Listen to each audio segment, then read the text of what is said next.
नमस्कार दोस्तों, मैं पारुल चौहान आप सभी का स्वागत करती हूँ आपके अपने प्यारे से परिवार रोजगार विद अंकित में। कैसे हैं आप सभी? उम्मीद करती हूँ अच्छे होंगे। वसीम, शिवानी, वीर, नितेश, धर्मराज, सचिन, गोपी, अभिलाष, सुषमा, अविनाश, अल्पा, योगेश, कमल, उसके बाद राखी, लवनीश, नितिन, गौतम, हेमंत, रुचि, अभिषेक, माही, मुस्कान, मोहित, आसमा खान, सभी को मेरी तरफ से गुड आफ्टरनून, नमस्ते, राधे राधे, राम राम, सत श्री अकाल। प्यारे प्यारे बच्चों, कैसे हैं आप सभी? उम्मीद है कि आप सभी अच्छे होंगे। एक बार बच्चों आप ये ज़रूर बता देंगे कि क्या आपको मेरी आवाज़ प्रॉपर आ रही है, मैं आपको अच्छे से दिख पा रही हूँ। अगर सब कुछ ओके है बेटा तो एक बार थम्स अप ज़रूर करके बता दीजिएगा कि मैम सब कुछ ओके है। और कल मैंने आपको बताया था सिंधु घाटी सभ्यता के बारे में। अब यहाँ पे बेटा एक टेलीग्राम पे डाउट आया है, उस डाउट को मैं सबसे पहले क्लियर कर देती हूँ, देन मैं आगे की तरफ बढ़ जाऊँगी। और मुझे आज आपको सिंधु घाटी सभ्यता की जो साइट्स हैं, जो उसके स्थल हैं, उनके बारे में आज मुझे आपको बताना है। और वो डाउट है आपका, देखो मैं बताती हूँ अभी, ठीक है? वो डाउट मैंने स्क्रीनशॉट लेकर रखा है।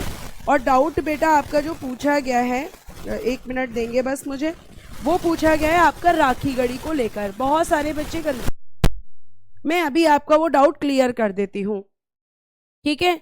जैसे बेटा अगर मैं आपसे बात करती हूँ आपके डाउट को लेकर, तो आपका कहना है कि मैम राखी गढ़ी, ठीक है? कुछ बच्चों ने आरपीएफ एसआई में मुझसे पढ़ा है। राखी गढ़ी जो बेटा जी आपका कहाँ पर पड़ता है, तो आप कहोगे मैम हरियाणा के अंदर। ये मैंने आपको बताया था, जो कि सिंधु घाटी सभ्यता का। वॉइस वफरिंग हो रही है मैम, वॉइस प्रॉब्लम है।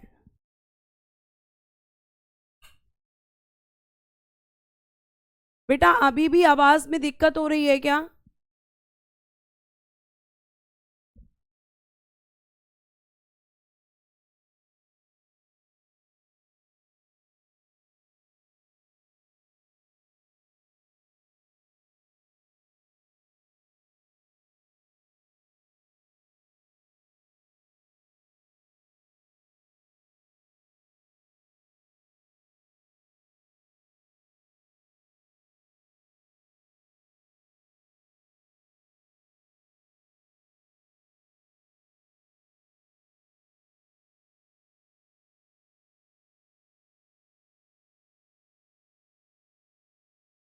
बेटा अभी आवाज ठीक है या नहीं, ये बताना जल्दी।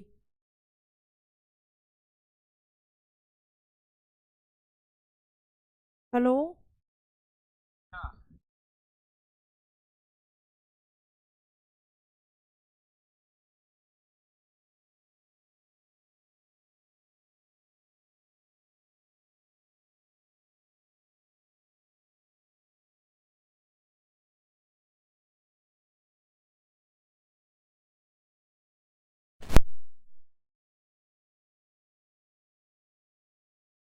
अभी ठीक है? चलिए, अगर ठीक है बच्चे तो फिर हम यहाँ पर आगे चल देते हैं, ठीक है? अगर अभी ठीक है तो फिर प्यारे बच्चे आगे पढ़ लेते हैं।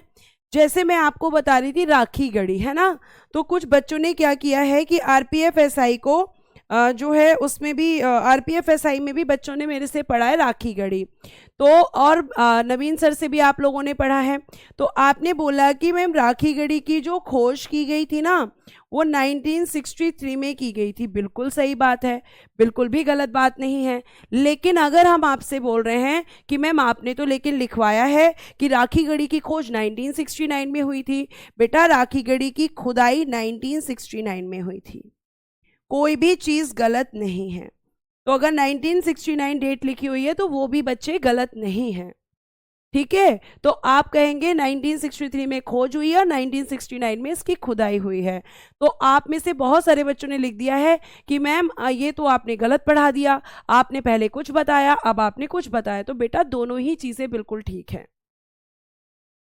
ठीक है? ये बिल्कुल ठीक है बच्चे, ये आपको ध्यान रखना है कि राखी गढ़ी की खोज 1963 में और इसकी खुदाई 1969 में हुई है। तो दोनों में से कोई भी डेट गलत नहीं है। आप एक बार बच्चे खुद से चेक कर लिया करो। अगर आपको लगता है तो एक बार आप खुद से चेक कर लो, और आप इसको यहाँ पे चेक कर सकते हो कि ये दोनों ही बातें सही हैं। जैसे मैंने कल जो आपको लिस्टिंग दी है ना, उस लिस्टिंग को लेकर आप कंफ्यूज हो गए कि आपने यहाँ तो 1969 लिखवा दिया, आरपीएफ में 1963 लिखवा दिया, नवीन सर ने भी 1963 लिखवाया है। तो ये आपके डाउट यहाँ पे मैंने क्लियर किए हैं। ठीक है बच्चा, आगे चल सकते हैं। आई होप आपका ये डाउट क्लियर हो गया होगा। तो जिन बच्चों ने आरपीएफ एसआई में पढ़ा है, ये उनके लिए था स्पेशली। ठीक है, अब देखिए प्यारे बच्चों, अगर मैं बात करती हूं तो आपको यहाँ पे क्या बोल सकते हैं, आपको यहाँ पे फिर मैं बताना चाहूंगी कि आपका आगे मैंने जैसे बोला था कि हड़प्पा की साइट्स में आपको बताऊंगी। तो सिंधु घाटी सभ्यता के जो स्थल हैं, ठीक है, उनमें सबसे पहले हम किसके बारे में पढ़ेंगे, हड़प्पा के बारे में पढ़ेंगे। हड़प्पा जो कि आपका सबसे पहला, ठीक है, वो आपका पहला साइट था। बेटा अगर आप कोई भी डाउट पूछोगे तो मैं हर डाउट का आपका आंसर करूंगी। ठीक है, आंसर जरूर करूंगी। अगर वो क्लास में डाउट क्लियर करने वाला होगा तो क्लास में भी डाउट क्लियर करूंगी। अगर टेलीग्राम पे ग्रुप देकर आपका होगा तो उस पर भी मैं करूंगी। ठीक है, नहीं बेटा रीता, हड़प्पा सभ्यता के लोग तलवार से परिचित नहीं थे, क्योंकि बच्चे लोहे का जो प्रयोग होगा वो उत्तर वैदिक काल में होगा, और जो लोहे की खोज होगी वो पूर्व वैदिक काल में होगी। ठीक है, ये आप ध्यान रखेंगे। हाँ बेटा, खोज में और खुदाई में फर्क होता है। खोज मतलब वो चीज का मिल जाना, और खुदाई की अगर मैं आपसे बात करती हूँ बच्चा, तो खुदाई का मतलब होता है कि उस जगह का रिसर्च करना, वहां से चीजें निकालना कि वहां से क्या क्या मिला है। तो ये आपको ध्यान रखना। अब देखिएगा आपके हड़प्पा सभ्यता या सिंधु घाटी सभ्यता, अच्छा इसमें भी कुछ लोग कंफ्यूज हो जाते हैं कि सिंधु घाटी सभ्यता हड़प्पा सभ्यता अलग अलग है। नहीं बेटा, सिंधु घाटी सभ्यता को हड़प्पा सभ्यता, कांस्युगीन सभ्यता, सुमेरियन सभ्यता, ये सब आपके सिंधु घाटी सभ्यता के ही नाम हैं। तो आप कंफ्यूज ना हो। हड़प्पा सिंधु घाटी सभ्यता का एक स्थल था। तो मैम इसको क्यों कहा गया हड़प्पा सभ्यता, क्योंकि बच्चे सबसे पहले हड़प्पा की खोज हुई थी, इसीलिए कह दिया गया। ठीक है, अब आगे चल सकते हैं क्या, अब आगे चल सकते हैं बच्चे। अब देखो हड़प्पा की बात करते हैं। सबसे पहले किस स्थल की बात हो रही है, हड़प्पा की। तो जो आपका हड़प्पा स्थल था ये 5 किलोमीटर की परिधि में फैला हुआ था, यानी कि 5 किलोमीटर के रेडियस में फैला हुआ था। आज मैं आपकी कई सारी कंफ्यूजन दूर करने वाली हूँ। R37 क्या है आज बताऊंगी, ठीक है, और आपका ये क्या चीजें होती है सब आपको बताऊंगी। और टेलीग्राम पे कैसे डाउट पूछना है, जिन बच्चों को नहीं पता वो भी मैं बताऊंगी, लेकिन क्लास के लास्ट में। अब आप पढ़ लीजिए प्लीज, आपसे मेरी रिक्वेस्ट है कि अब आप प्लीज पढ़ लीजिए। ठीक है, तो आपका जो हड़प्पा स्थल है उसका रेडियस कितना था, 5 किलोमीटर का रेडियस उसका था, मतलब 5 किलोमीटर की परिधि में वो फैला हुआ था। उसके बाद बेटा ये ग्रिड पद्धति से बना नगर था। मैंने आपको बताया है कि हड़प्पा सभ्यता के अंदर ग्रिड मेथड का यूज किया गया है। बेटा ये क्या हो रहा है, कभी आप कह रहे हो वॉइस ठीक है, कभी कह रहे हो वॉइस ठीक नहीं है। रुक जाइए मैं चेक करा लेती हूँ।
बेटा मैं कहीं नहीं गई हूँ, आप ही की प्रॉब्लम सॉल्व कर रही हूँ। वॉइस के लिए यहाँ पर चेक करवा रही हूँ एक बार, है ना, एक बार चेक करवा रही हूँ मैं वॉइस।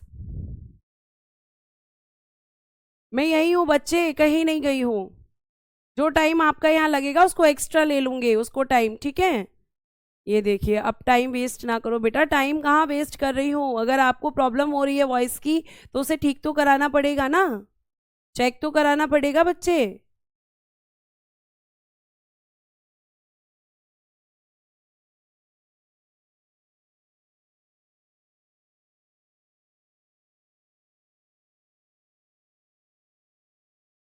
अभी आवाज ठीक है?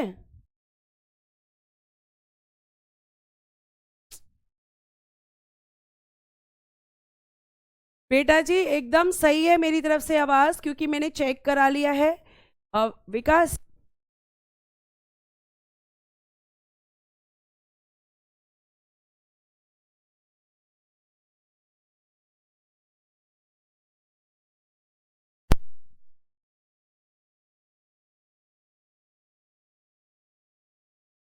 ठीक है, अब ठीक है, पढ़ लें।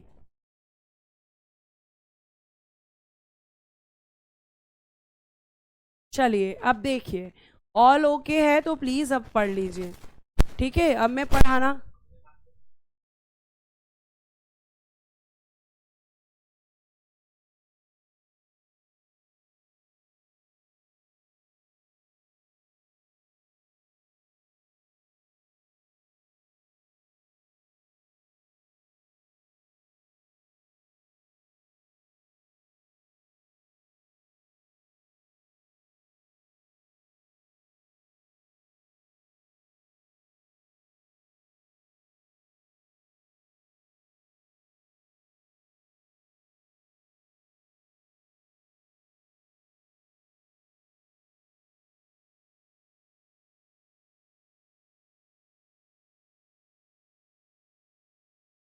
ठीक है बेटा, ठीक है। चलिए अब स्टार्ट करते हैं। अगर वॉइस ओके है, सब कुछ ठीक है, तो अब प्लीज अब आप कमेंट ना, ठीक है। अब आप यहाँ पे, चलिए स्टार्ट कर लेते हैं। तो मैं आपको हड़प्पा पढ़ा रही थी। हड़प्पा नगर मैंने आपको बताया था कि इसका रेडियस कितना था, तो रेडियस था बच्चे 5 किलोमीटर का, ठीक है, ये आपको ध्यान रखना है।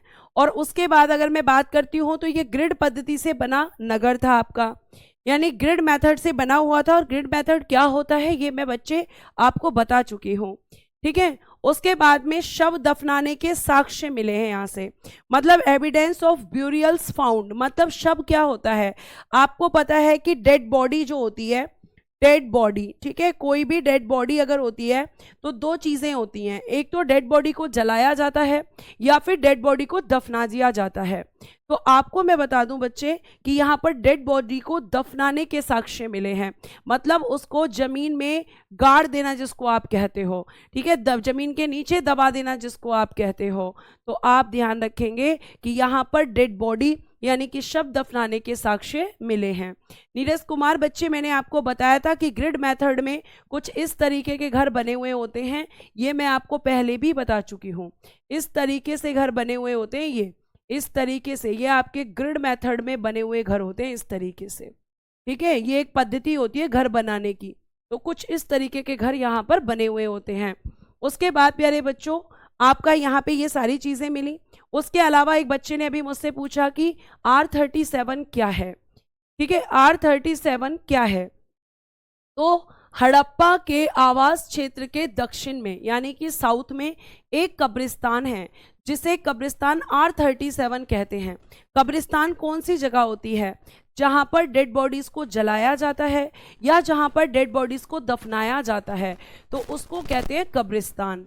तो यहाँ के जो कब्रिस्तान थे आपके हड़प्पा के, तो हड़प्पा के कब्रिस्तान को या तो आप कहते हो कब्रिस्तान R37 या कब्रिस्तान H, क्योंकि इसमें भी बच्चा कंफ्यूज होता है कि आखिर फिर H क्या था।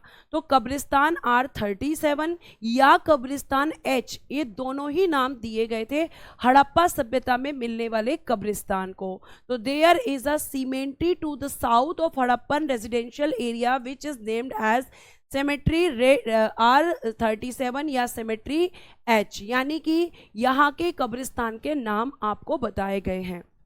ठीक है, क्या वो मुस्लिम हो सकते हैं? बेटा पता नहीं, क्योंकि पहले के समय पर आपका जलाने के साक्ष्य बाद में मिले हैं, पहले डेड बॉडीज को दफनाना शुरू किया था। तो ज़रूरी नहीं है कि आज जैसे मुस्लिम्स हैं या क्रिश्चियंस हैं वहाँ पर आपकी डेड बॉडीज़ को दफनाया जाता है तो वो मुस्लिम ही रहे होंगे, ऐसा आप नहीं कह सकते, ऐसा आप नहीं कह सकते, क्योंकि पहले डेड बॉडीज़ को दफनाया जाता था। ठीक है, डेड बॉडीज़ को दफनाया जाता था, तो वो डेड बॉडी किसी की भी हो सकती है। अब यहाँ पे देखना, एक चीज़ यहाँ पे आपको लिखनी है, इस लाइन के बाद जो मैं लाइन लिख रही हूँ, जैसे यहाँ पे आपकी कपास की खेती के साक्ष्य मिले हैं, कपास की खेती के साक्ष्य, यानी कि एविडेंस ऑफ कपास की खेती के साक्ष्य। ध्यान रखना, सबसे पहले जो कपास है, जो कॉटन कल्टीवेशन है, उसकी शुरुआत इंडस वैली सिविलाइजेशन में ही की गई थी। ठीक है, तो आप कहोगे कि कपास की खेती के साक्ष्य मिले हैं, एविडेंस ऑफ कॉटन कल्टीवेशन कहाँ से मिले हैं? हड़प्पा के अंदर। और आपका एक मैंने नोट डालकर लिखा हुआ है, नवपाषाण काल के स्थल मेहरगढ़ से भी कपास की खेती के साक्ष्य मिलते हैं। मेहरगढ़ जो कि एक नवपाषाण कालिक स्थल था, जिसे मैंने आपको बताया था कि सबसे पुरानी कृषि पद्धति थी, सबसे पुरानी कृषि बस्ती थी, और बताया था कि मेहरगढ़ में आपके कृषि के साक्ष्य मिले। तो इस मेहरगढ़ में आपकी कपास की खेती के साक्ष्य भी मिले थे। नोट में क्यों लिखवाया है? क्योंकि एक तो कपास की खेती के साक्ष्य आपको हड़प्पा स्थल से मिलते हैं और नवपाषाण कालीन स्थल में मेहरगढ़ से मिलते हैं। मेहरगढ़ से बेटा 3 चीज़ें मिलती हैं, एक तो आपको कृषि का साक्ष्य मिलेगा, एक यहाँ पे आपको पशुपालन का साक्ष्य मिलेगा, और बच्चे यहाँ पर कृषि में कपास की खेती का भी साक्ष्य मिलेगा। तो कपास की खेती कहाँ कहाँ पर होती थी? तो मैम नवपाषाण कालिक स्थल मेहरगढ़ और मैम हड़प्पा स्थल के अंदर, ये आपको ध्यान रखना है। इतनी बात आपको समझ में आ गई?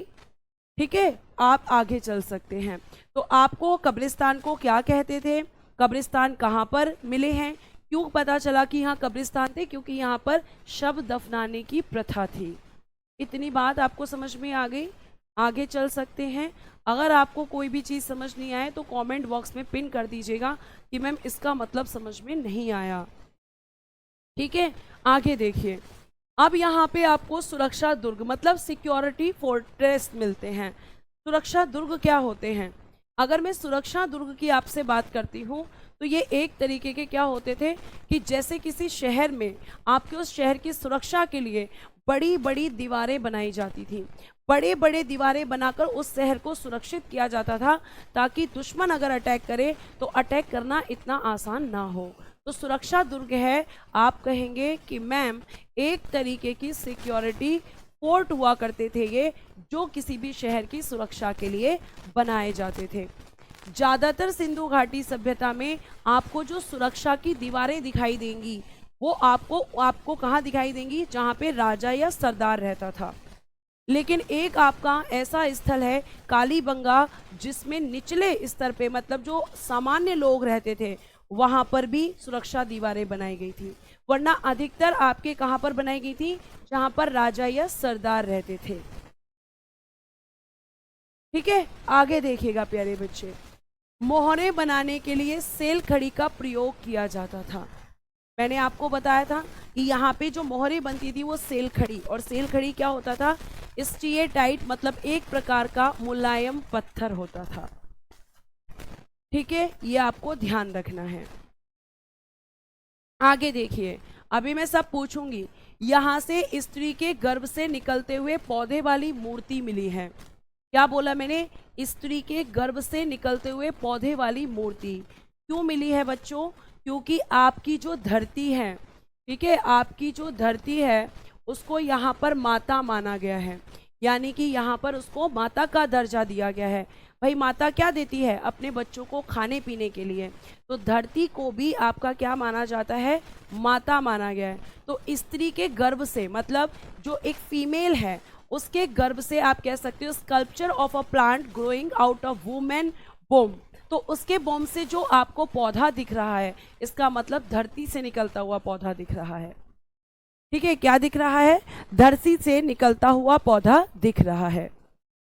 इतनी बात आपको ध्यान रखनी है बेटा। एक बार जिसकी प्रॉब्लम हो रही है, एक बार क्लास को दोबारा से स्टार्ट कर लो, क्योंकि क्लास को चेक कराया गया है क्लास चलाकर। ठीक है, आगे देखिए। सबसे पहले कपास की खेती कहाँ हुई थी? हड़प्पा सभ्यता के अंदर। खुशी का माना जाता है कि हड़प्पा के लोगों ने सबसे पहले कपास की खेती को करना शुरू किया था। ठीक है, आगे देखिए। पुरुष की नृत्य करते हुए काले पत्थर की मूर्ति यहां से मिली है, और इस काले पत्थर की जो पुरुष की नृत्य करती हुई मूर्ति मिली है, इसे बच्चे नटराज कहा गया है। नटराज यानी कि भगवान शिव की प्रतिमा को माना गया है। जो भगवान शिव का स्टैचू है नटराज के फॉर्म में, उसको, ये आप ध्यान रखना, इन सारी चीजों को आपको ध्यान रखना है।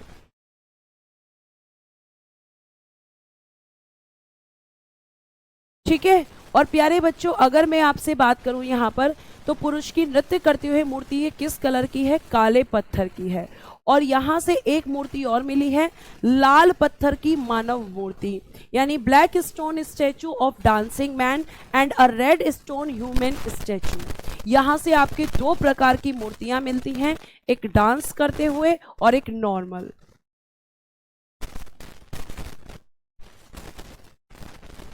ठीक है, ये सारी चीजें आपको ध्यान रखनी है। अब अगर बेटे मैं आपसे यहाँ पे बात करूं, तो ये सब चीजें आपको कहाँ मिलती हैं? हड़प्पा नामक स्थल से। उसके अलावा बच्चों यहाँ से गेहूं तथा जौ के दाने मिले हैं।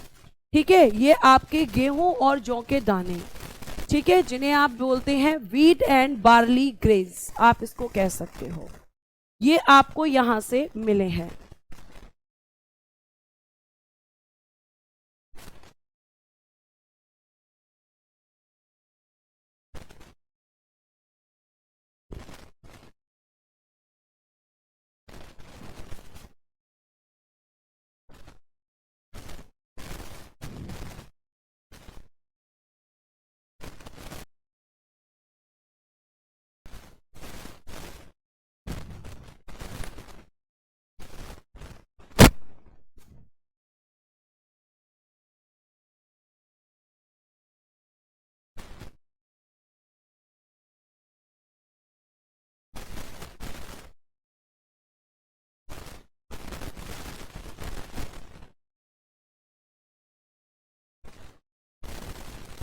अब आगे देखिए, आगे क्या लिखा है? आगे लिखा है कि यहाँ पे शंख का बना बैल मिला है। तो शंख का बना बैल मतलब bull made of shells. Shells समझते हो? शंख समझते हो? जो आपने पूजा के दौरान देखा होगा, जो व्हाइट कलर का होता है। बेटा अभी भी आपको आवाज की प्रॉब्लम हो रही है? क्या दिक्कत हो रही है? समझ में नहीं आ रहा आज।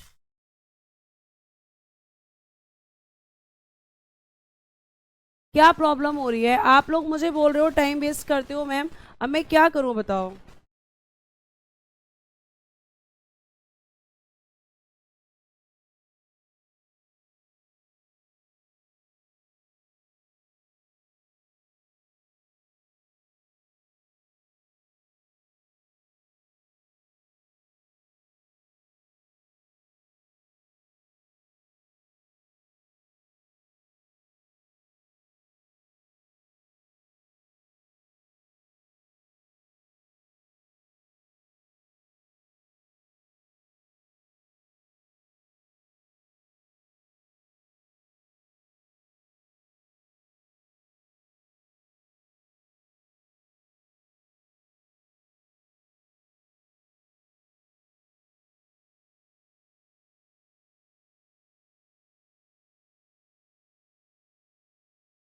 चलिए, अब यहाँ पे आपको क्या मिला? शंख किसको कहते हैं? शंख आपने देखा होगा प्यारे बच्चों, जो पूजा होती है, जब आप पूजा करते हो तो शंख बजाया जाता है। ठीक है, जिसमें से एक वॉल्यूम निकलती है, एक आवाज निकलती है। तो उसी से बना हुआ क्या मिला है? एक बैल। एक आपका यहाँ पे बुल मिला है, जो शेल्स से बना हुआ है, जो शंख से बना हुआ है। शेल्स आपके व्हाइट कलर के होते हैं, जिनपे ब्राउन कलर की हल्की हल्की सी लाइनिंग होती है। ठीक है, तो वो आपका कहाँ से मिला है? वो आप कहोगे यहाँ से मिला है। उसके बाद प्यारे बच्चे, हड़प्पा से आपका क्या क्या मिला? आपको मैंने ये सारी चीजें बताई। अब मैं आपको बताऊंगी कि मोहनजोदड़ो की अगर हम बात करते हैं तो आप में से बहुत सारे बच्चों ने ये कहा कि मैम आपने बताया है कि मोहनजोदड़ो सबसे बड़ा नगर था। मैं अभी भी यही बोलूंगी कि भारतीय उपमहाद्वीप के अंदर आपका सबसे बड़ा, एक मिनट रुक जाइए, मैं आपको अब एप्लीकेशन पर ही क्लास चला के दिखा देती हूँ, ठीक है, क्योंकि आप लोग मुझे पढ़ाने नहीं देंगे इस तरीके से, और नहीं तो फिर मेरे पास एक ही सॉल्यूशन है कि मैं आपके कमेंट्स को इग्नोर करूं। हाँ विकास,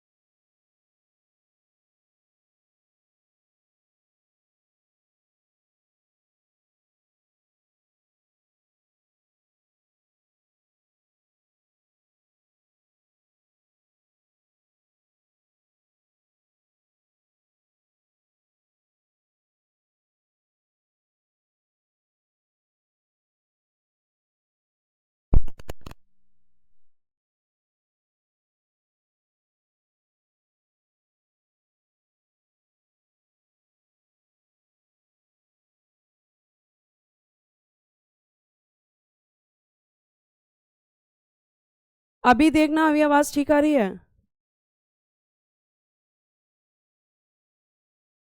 बेटा अभी आवाज ओके आ रही है या नहीं?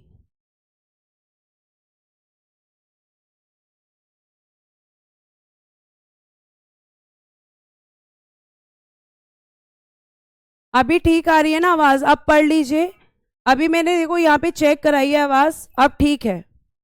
ठीक है, अब पढ़ लीजिए प्लीज बेटा। बहुत चलिए, चेक करा चुकी हूं मैं, अब आप पढ़ लीजिए, प्लीज पढ़ लीजिए, आपसे रिक्वेस्ट है मेरी कि प्लीज पढ़ लीजिए। ठीक है, आगे देखिए प्यारे बच्चों, आपका अगला नगर है मोहनजोदाड़ो, और ये आपको मैं बता दूं तो भारतीय उपमहाद्वीप में, ठीक है, भारतीय उपमहाद्वीप, महाद्वीप की बात कर रही हूं, पूरे महाद्वीप की, भारतीय उपमहाद्वीप में हड़प्पा सभ्यता का सबसे बड़ा नगर है। हड़प्पा सभ्यता का सबसे बड़ा नगर, सबसे बड़ा नगर है। भारतीय उपमहाद्वीप मतलब जब आपका पाकिस्तान भी भारत का हिस्सा था, क्योंकि मोहनजोदाड़ो की करंट लोकेशन कहां पर है? मोहनजोदाड़ो की करंट लोकेशन प्यारे बच्चे आपकी पड़ती है पाकिस्तान में। और मैं आपको बता दूं कि आप कंफ्यूज नहीं होइएगा, लेकिन भारत में कौन सा है? भारत में सबसे बड़ा नगर राखीगढ़ी है। भारत में सबसे बड़ा कौन सा है? राखीगढ़ी है। तो ये आप बच्चे हमेशा ध्यान रखेंगे कि भारत में सबसे बड़ा नगर राखीगढ़ी। लेकिन भारतीय उपमहाद्वीप के अंदर जब आपका पाकिस्तान भी भारत का हिस्सा था, उस समय पर मोहनजोदाड़ो आपका सबसे बड़ा नगर था। ठीक है, और सिंधी भाषा में इसका अर्थ क्या होता है? मृतकों का टीला। ये क्वेश्चन आपके प्रीवियस ईयर में पूछा गया क्वेश्चन है कि मोहनजोदाड़ो का अर्थ क्या होता है, मीनिंग ऑफ मोहनजोदाड़ो। तो आपका माउंड ऑफ द डेड, मृतकों का टीला प्यारे बच्चे इसको कहा जाता है। ठीक है, और इसे क्या कहते हैं? इसे सिंध का बाग यानी सिंधु घाटी का बगीचा, garden of Indus valley civilisation किसको कहा जाता है? आप कहेंगे मोहनजोदाड़ो को। इसे रेगिस्तान का बगीचा कहते हैं, इसे स्तूपों का शहर कहते हैं। मैम स्तूप क्या होता है? मैम स्तूप किसको कहते हैं? तो प्यारे बच्चे, एक गोल कलर की शेप में आपकी एक इस तरीके से टीले बने होते हैं, और इनके नीचे किसी की डेड बॉडी हो सकती है। इनके नीचे जो है आपके किसी के, जैसे भगवान बुद्ध हैं, तो भगवान बुद्ध की बहुत सारी चीज़ें, जैसे उनकी स्लीपर्स हैं या फिर उनके दांत हैं, मतलब टीथ हैं, उनको भी दफनाया गया है अलग अलग जगह पर, और उसके ऊपर ये गोलाकार शेप बनाई गई है। मतलब आपका गोलाकार तरीके का ये स्तूप होता है, और ये आपके अधिकतर मिट्टी के शेप दिए जाते थे, मिट्टी से। ठीक है, मिट्टी से दिक्कत होती थी बेटा, मिट्टी से ये बने हुए होते थे, मिट्टी से शेप दी जाती थी इनको, इस शेप में ये बने हुए होते थे स्तूप, और इनके नीचे किसी के डेड बॉडीज हो सकती थी। तो स्तूपों का शहर भी इसको कहा जाता है, ये आप हमेशा ध्यान रखेंगे।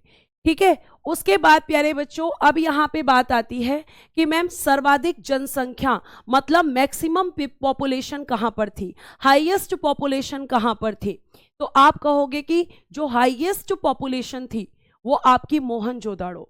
जैसे अगर मैं आज बोलूं कि आपके भारत में 28 राज्य हैं, तो 28 में से सबसे ज्यादा पॉपुलेशन किसकी है, आप कहोगे यूपी की, यूपी में सबसे ज्यादा जनसंख्या है। इसी तरीके से मोहनजोदाड़ो में सबसे ज्यादा जनसंख्या थी। ठीक है, और उसके बाद प्यारे बच्चे यहां पर मिला है विशाल स्नानागार, और ये विशाल स्नानागार किसके लिए बनाया गया था, ग्रेट बाथ। और आपको बता दूं कि इस ग्रेट बाथ के अंदर सीढ़ियां लगी हुई थी दोनों तरफ, आपको अंदर जाने के लिए और बाहर आने के लिए। जैसे आज के टाइम पे आप स्विमिंग पूल देखते हो, तो स्विमिंग पूल में आप अंदर कैसे जाते हो, बाय स्टेयर्स जाते हैं मैम, सीढ़ियों के द्वारा हम उसके अंदर जाते हैं और उसी से हम बाहर निकलते हैं। तो यहाँ पर एक ग्रेट बाथ मिला हुआ है, तो वो ग्रेट बाथ आपका जो है वो आपका उसमें दोनों तरफ से सीढ़ियां थी और धार्मिक उद्देश्यों के लिए स्नान हेतु निर्मित किया गया था। मतलब इसमें स्नान किया जाता था built for bathing for religious purpose. जैसे आप गंगा में स्नान करते हो, क्यों, क्योंकि आप उसको अपने धर्म से जोड़ते हो उस स्नान को, इसलिए। ठीक है, ये आपको ध्यान रखना है। आगे चल सकते हैं, तो आपका विशाल स्नानागार यहां से मिला है। उसके बाद यहां पे इसकी लंबाई कितनी है, इसकी लंबाई है 11.89, चौड़ाई कितनी है 107.01 मीटर, गहराई कितनी है तो 2.44 मीटर। ये सब इसके बारे में बेसिक सी इंफॉर्मेशन है।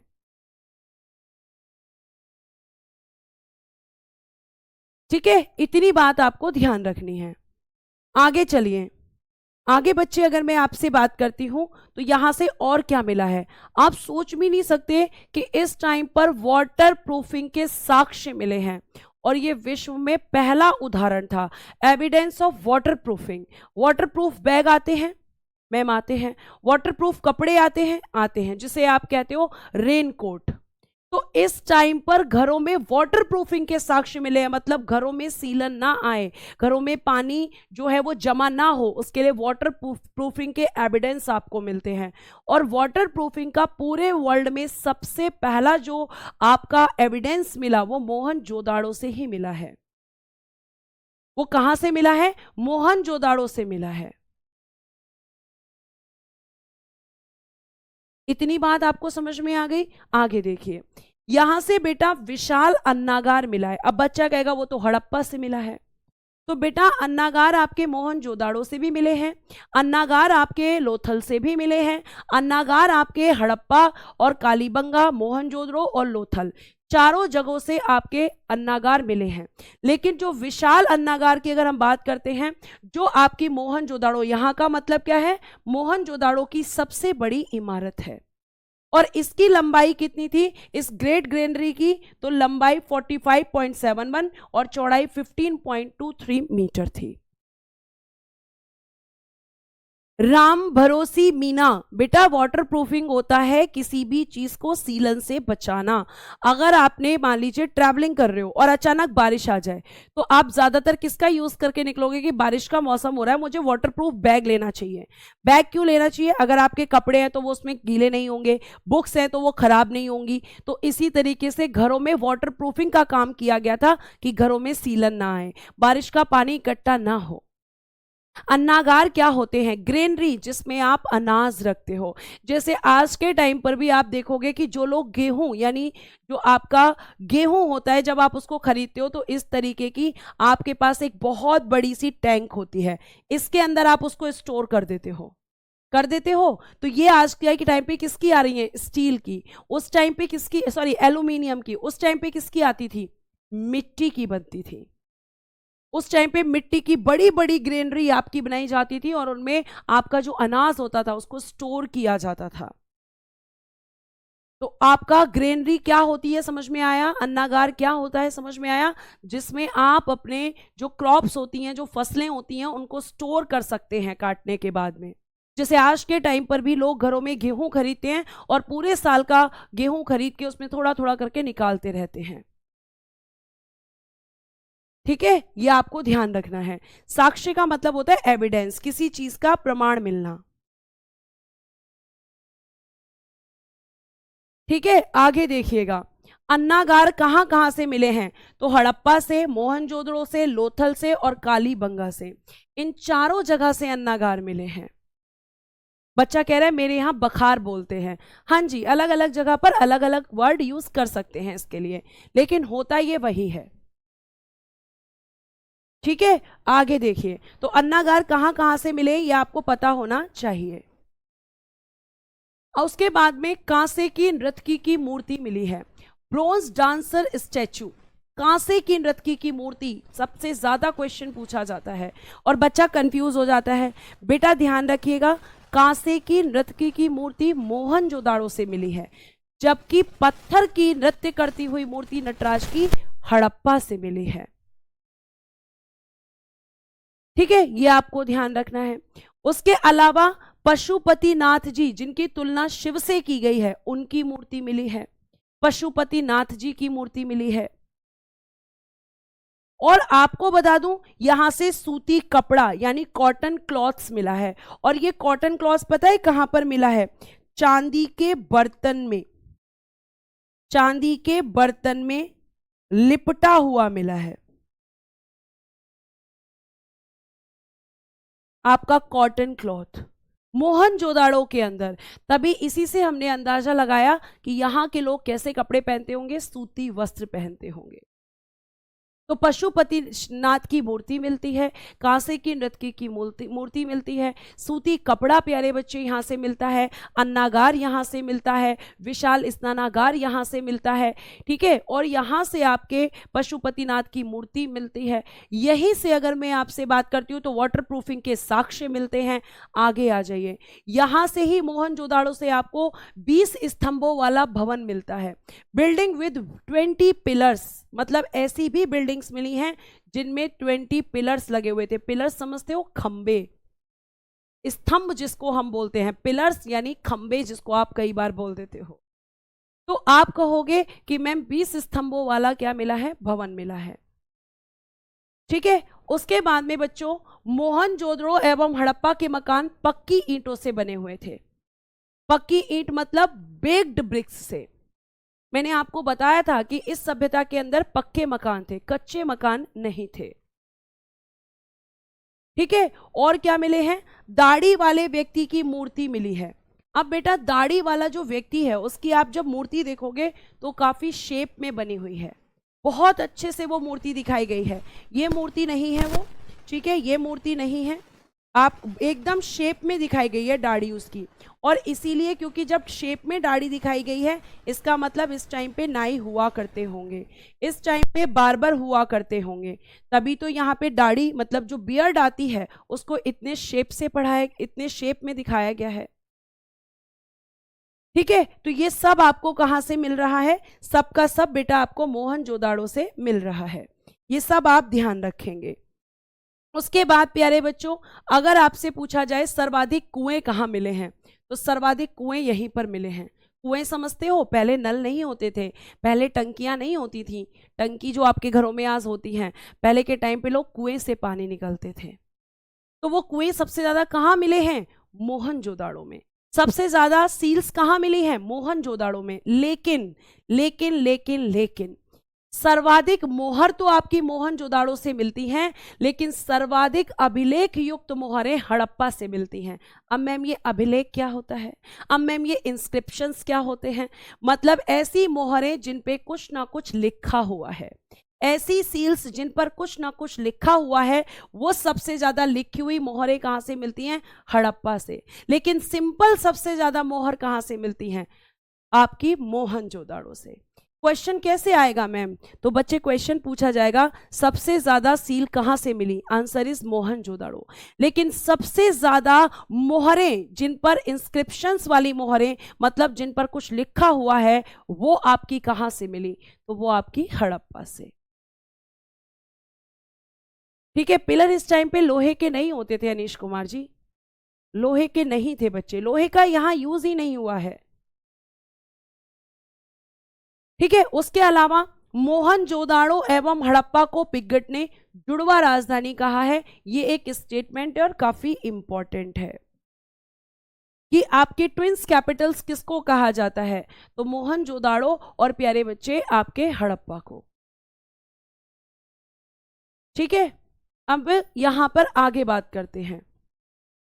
अगर मैं आपसे बात करती हूं कि आपकी ये मोहनजोदाड़ो की खासियत थी, और एक और मैं आपको पढ़ाऊंगी चन्होदड़ो, फिर एक बार मैं रिवीजन करवाऊंगी थोड़ा सा, और आपको यहाँ पे कुछ चीजें और बताऊंगी।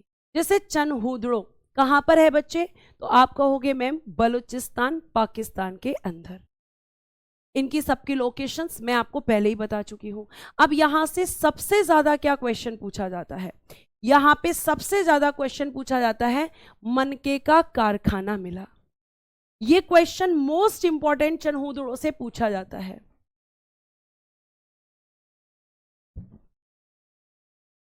ठीक है, यहां से आपको क्या मिला है? आप कहोगे मैम मनके का कारखाना। मनका क्या होता है मैम? तो बेटा मनका एक प्रकार का मोती हुआ करता था, एक प्रकार का मोती। मोती से क्या करते हो आप? माला बनाते हो, इयररिंग्स बनाते हो, मतलब ज्वेलरी मेकिंग का काम करते थे। तो मन का एक तरीके का मोती होता है जिसका यूज पहले के लोग प्यारे बच्चों अपनी ज्वेलरी बनाने के लिए करते थे। तो उसकी फैक्ट्री कहां से मिली है? आपका मन का चन्होदड़ो से मिलता है, और एक जगह ध्यान रखिएगा सबसे ज्यादा मन का यहीं से मिलता है। इसके अलावा जो आपका मन का है वो आपका लोथल से भी मिलता है। लोथल से भी बेटे मन का आपका मिला है, यहां से भी इसके एविडेंसेस मिले हैं। ठीक है, तो मन का क्या होता है मैम? ज्वेलरी मेकिंग के लिए, यह आपका आभूषण बनाने के लिए काम आता है। ठीक, उसके बाद प्यारे बच्चे हड़प्पा सभ्यता का औद्योगिक केंद्र था, मतलब इंडस्ट्रियल सेंटर आप इसको कह सकते हो। यहां पे कहने का मतलब है कि इंडस्ट्रीज ज्यादा थी, फैक्ट्रीज ज्यादा थी यहां पर। तो आपसे क्वेश्चन पूछा जाएगा industrial centre of Harappa civilisation, answer is Chanhudaro. बेटा इससे आपका यूपीएसआई हो जाएगा, इससे आपका एसएससी हो जाएगा, इससे आपका दिल्ली पुलिस कांस्टेबल हो जाएगा, इससे आपका प्यारे बच्चे दिल्ली पुलिस जो है आपका एसआई का भी आपका हिस्ट्री काम आ जाएगा, बिहार पुलिस एसआई का भी, और आपका बिहार पुलिस कांस्टेबल का भी। ये सब आपके एग्जाम यहां से कवर हो जाएंगे। और आपको अगर यकीन नहीं है तो ईमानदारी से आज जाकर इंडस वैली सिविलाइजेशन के क्वेश्चन लगाना। जो बच्चे लगा रहे हैं ना उनके मेरे पास कमेंट्स भी आ रहे हैं कि पिनेकल के सारे क्वेश्चन सॉल्व हो रहे हैं आपके नोट से। ठीक है, लेकिन वो तभी होगा जब आप मुझे पढ़ाने का मौका देंगे और आप मुझे अच्छे से बोलने का मौका देंगे। अभी बहुत सारे बच्चे, अगर मैं कुछ भी बोलती हूँ तो आप लोग क्या करते हो? मेरी कमी निकाल देते हो, अपनी कमी आप कभी नहीं देखते। ठीक है, टीचर्स में कमी आप निकालते हो कि वो टीचर ऐसा है, वो टीचर ऐसा है, वो टीचर ऐसा नहीं है, उसकी ये बात अच्छी नहीं है। बेटा आपको दूसरों के अंदर कमी निकालने से पहले ये सोचना चाहिए कि हम खुद की कमी कैसे निकालें। आप यकीन नहीं करोगे, ऐसे ऐसे कमेंट्स मेरे सामने अभी सामने आ रहे हैं कि मैं आपको बता भी नहीं सकती कि बच्चे कितनी ज्यादा बदतमीजी कर रहे हैं। आप सोच के देखिए, अब आप यकीन नहीं कर सकते। और उसमें भी कल की टेलीग्राम ग्रुप में आपने इतना बड़ा मैसेज एक बच्चे ने मुझे लिख के भेजा है कि मैम आप में बहुत ज्यादा एटीट्यूड है।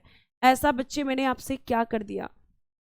आपको पढ़ाने की कोशिश कर रही हूं, आपको मैम पीडीएफ से क्यों पढ़ा रही हूं? पीडीएफ से मैंने 3-4 रीजन आपको दिए।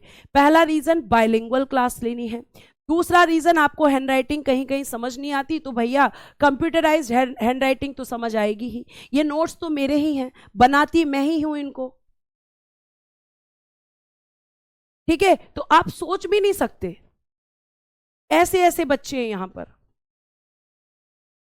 और ऐसा नहीं है कि हमें फील नहीं होती हैं चीजें, हमें भी होती हैं कि हम बच्चों के लिए इतना एफर्ट्स लगा रहे हैं और बच्चे फिर भी इस तरह की बातें कर रहे हैं। बहुत अच्छी बात है, आप नवीन सर से प्यार करते हैं, करिए, करना चाहिए, क्योंकि नवीन सर की मैं भी बहुत रिस्पेक्ट करती हूँ, मेरे भी वो भाई हैं। लेकिन इसका मतलब ये नहीं बच्चे कि आप दूसरे टीचर्स की, मैं अपनी नहीं, आप किसी भी टीचर की बात को इग्नोर करें या उसको गलत बात बोलें, तो ये आपकी स्टूडेंट होने के नाते बहुत गलत बात है। क्योंकि टीचर, गुरु सबसे बड़ा दर्जा होता है उसका। अगर आप उसको इज्जत नहीं दे सकते तो आपको बदतमीजी करने का भी अधिकार नहीं है, ये भी आप ध्यान रखिए। और अगर इस चीज को हम अंकित सर से कहेंगे तो अंकित सर भी ये कहेंगे कि ऐसे बच्चों को इग्नोर करना शुरू कर दो मैम, क्योंकि बेटा आपके चक्कर में हम दूसरे बच्चों का नुकसान नहीं कर सकते। ठीक है, तो अब आपके जो कमेंट्स हैं मैं इग्नोर करूंगी पूरी तरीके से, मेरे पास और कोई सॉल्यूशन नहीं है। आगे आइए, यहां से बच्चे हमें वक्राकार ईंट मिली हैं, कर्व्ड ब्रिक्स। एक यही ऐसी जगह है जहां पर कर्व्ड ब्रिक्स आपको दिखाई देंगी, वक्राकार ईंटें आपको दिखाई देंगी। तो आप इसको ध्यान रखेंगे। यहां से दुर्ग का अस्तित्व नहीं मिला, मतलब यहां पे कोई भी फोर्ट नहीं था, दुर्ग नहीं था, मतलब सुरक्षा की दीवारें नहीं थी। ठीक है, सुरक्षा की कोई दीवार कहां पर नहीं मिलती? चन्हूदड़ों के अंदर। यहां से बेटा मेकअप किट मिलता है, यहां से काजल और लिपस्टिक मिलता है।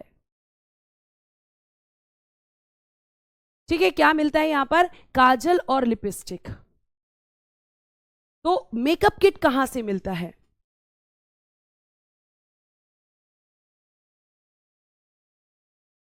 ठीक है, तो आप कहेंगे कि वहां से मिलता है, चन्हूदड़ों से मिलता है। ठीक है, आगे आ जाइए। यहां से एक बड़ी इंटरेस्टिंग चीज मिलती है, इंक पॉट। इंक पॉट बहुत सारे बच्चों ने देखी होगी, अब तो बहुत रेयरली बच्चे दिखती है। ठीक है, अब तो बहुत रेयरली मिलती है। तो रेयरली क्यों कह रही हूं? क्योंकि बहुत सारे बच्चों से भी आप पूछोगे ना, इंक पॉट देखा है, मतलब जो आज का छोटा बच्चा है तो उसने नहीं देखा, लेकिन मुझे लगता है आप लोगों ने देखा होगा। तो बच्चे इस तरीके का होता है इंक पॉट। एक आपका पॉट होता है, उसके अंदर इंक होती है और पेन के अंदर इंक भर के उसका यूज किया जाता है। तो इंक पॉट कहां से मिलता है? आपका चन्हूदड़ों से। और एक और बहुत बड़ी इंटरेस्टिंग चीज है, बिल्ली का पीछा करते हुए कुत्ते के पदचिन्ह मिले हैं, footprints of a dog chasing a cat. तो कैट को पकड़ने के लिए कुत्ता क्या कर रहा है? उसका पीछा, तो उसके फुटप्रिंट्स मिले हैं। मतलब यहां पर बिल्ली और कुत्ते के होने के साक्ष्य मिलते हैं बच्चे।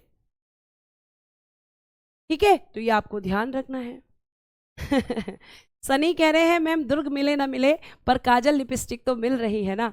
हाँ जी, तो मेकअप किट बेटा वो आपकी चन्हूदड़ों से मिलती है। अब मैं ऐसा करती हूँ, थोड़ा सा क्वेश्चन लिख के बच्चे आपका रिवीजन कराती हूँ, आपको पता चलेगा कितना आपको याद हुआ। मुझे बताइएगा, सिंधु घाटी का बगीचा किसे कहते हैं? सिंधु घाटी का बगीचा किसे कहा जाता है? बताइएगा। नेक्स्ट बेटा आपको यहां पे बताना है मुझे कि आपका काले पत्थर की नृत्य करते हुए मूर्ति, नृत्य करते हुए पुरुष की मूर्ति कहां से मिली है? पुरुष की मूर्ति ये कहां से मिली है? साथ साथ आपको मुझे बताना है कि कपास की खेती के साक्ष्य किस हड़प्पा स्थल से मिले हैं? कपास की खेती के साक्ष्य ये कहां से मिले हैं? गेहूं और जौ के दाने कहां से मिले हैं? गेहूं और जौ के दाने ये कहां से मिले हैं? कांसे की नर्तकी की मूर्ति कहां से मिली है? कांसे की नर्तकी की मूर्ति बेटा कहां से मिली है? बताइएगा, बताइए। अगर आप इन सारे प्रश्नों के उत्तर कर पाते हैं तो चीजें आपको क्लास में याद हो रही हैं। दूसरा मुझे बताइएगा कि आपका मोहनजोदड़ो और हड़प्पा को जुड़वा राजधानी किसने कहा? और हड़प्पा को जुड़वा राजधानी किसने कहा है? जुड़वा राजधानी किसने कहा है? सर्वाधिक मोहर कहां पर मिली है? सर्वाधिक मोहर कहां मिली है? अभिलेख मोहर कहां मिली है? अभिलेख मोहर आपकी सर्वाधिक कहां मिली है? उसके अलावा मुझे बताना विशाल स्नानागार कहां मिले हैं?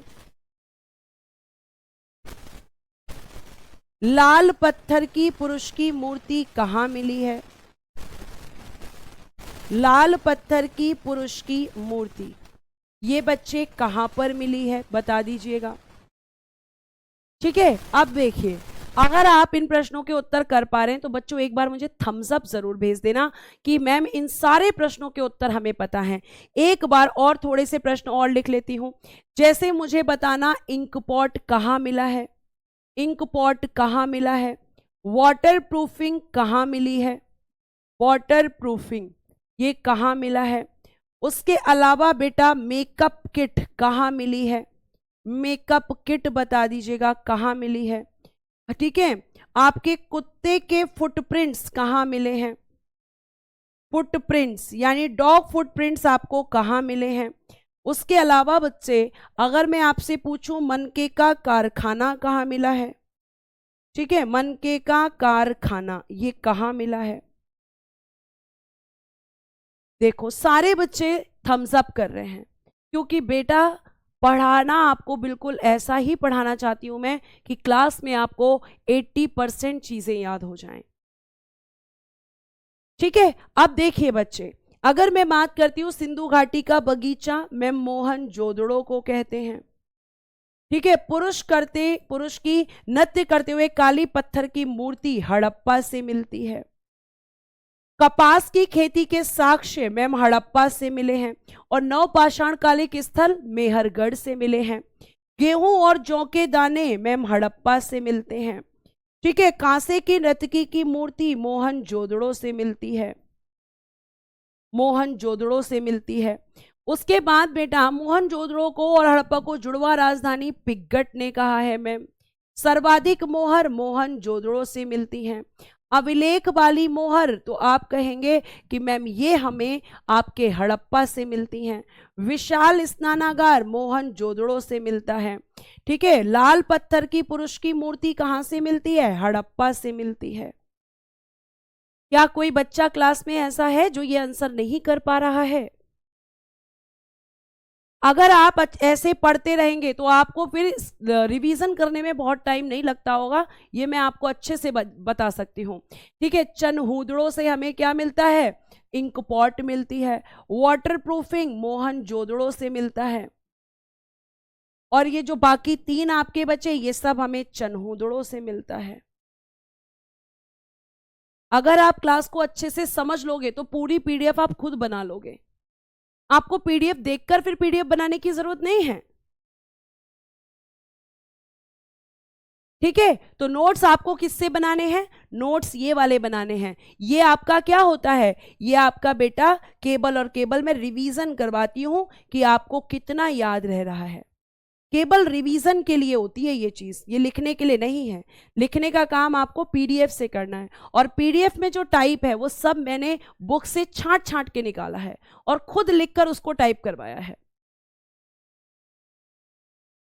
ठीक है, अगर आपको इतनी बात समझ में आ गई तो आप यहां पे आगे चल सकते हैं और अगली आपकी साइट है लोथल। लोथल के बारे में आज मैं आपसे बात करूंगी कि लोथल क्या आपका यहां पे मिलता है, लोथल में क्या क्या चीजें आपकी पाई जाती हैं। अब देखिए, सबसे पहले इसे लघु हड़प्पा एवं लघु मोहनजोदड़ो कहते हैं। क्यों कहते हैं? क्योंकि उनका छोटा रूप इसको माना जाता है कि ये लघु हड़प्पा है या फिर मैम लघु मोहनजोदड़ो है। ठीक है, उसके बाद प्यारे बच्चे अगर मैं बात करती हूं तो लोथल से आवासीय क्षेत्रों में वृत्ताकार यानी कि आप कह सकते हो सर्कुलर और चतुर्भुजाकार यानी कि रेक्टेंगुलर अग्निकुंड मिले हैं। अब मेरी बात को जरा ध्यान से सुनना। आप कहते हो अग्निकुंड, अग्निकुंड कह सकते हो या आप इनको हवन कुंड कह सकते हो। ये आपको दो जगह से मिलते हैं, एक तो बेटा लोथल से मिलते हैं और इसके अलावा कालीबंगा से भी मिले हैं। तो ये दो जगह से इनकी चीजें आपको इनके होने का प्रमाण मिलता है कि लोथल से मैम हमें जो आपका लोथल है जहां पर लोग रहते थे, आवासीय क्षेत्र किसको कहते हैं भाई, आपका रेजिडेंशियल एरिया किसको कहते हैं मैम, घरों को कहते हैं। तो लोगों के घरों से हमें क्या मिला है, अग्निकुंड या हवन कुंड आप कुछ भी कह सकते हो, और ये मिले हैं, इसका मतलब क्या है, यहाँ के लोग हवन करते होंगे। ठीक है, यहाँ के लोग क्या करते होंगे, हवन करते होंगे। तो ये लोथल और कालीबंगा दोनों जगह से आपको मिलते हैं, ये भी ध्यान रखिएगा।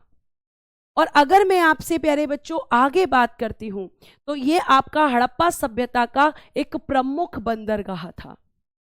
और ये बंदरगाह था, इसका मतलब पोर्ट था, इसका मतलब यहां से व्यापार होता होगा, मतलब यहां से पश्चिम एशिया से व्यापार होता था। क्या होता था मैम, पश्चिम एशिया से व्यापार होता था, यानी वेस्टर्न एशिया से हमारे यहां पर व्यापार किया जाता था। ठीक है, उसके बाद बच्चे अगर मैं बात करती हूं तो लोथल के पूर्वी भाग में जहाज को गोदी यानी डॉकयार्ड मिली है। जहाज की गोदी हम कह सकते हैं, हमें लोथल के पूर्वी भाग से मिलती है। तो अ शिप डॉक यार्ड, यहां पे डॉक यार्ड लिखना रह गया है, डॉक यार्ड। ठीक है, dockyard has been found in the eastern part of Lothal. तो ये हमें मिला है, आप इसको डॉकयार्ड बोलते हैं। लोथल का गोदीवाड़ा गोदीवाड़ा सबसे विशाल हड़प्पा संरचना है। जैसे बहुत सारे बच्चों ने बोला कि गोदीवाड़ा क्या होता है, तो गोदीवाड़ा आपका लोथल में मिला है, और ये हड़प्पा सभ्यता का सबसे बड़ा स्ट्रक्चर है, सबसे बड़ा संरचना है। स्ट्रक्चर बोल रही हूं मैं, साइट नहीं। तो आपकी सबसे बड़ी संरचना, सबसे बड़ा स्ट्रक्चर हड़प्पा सभ्यता में क्या है, तो लोथल का गोदीवाड़ा।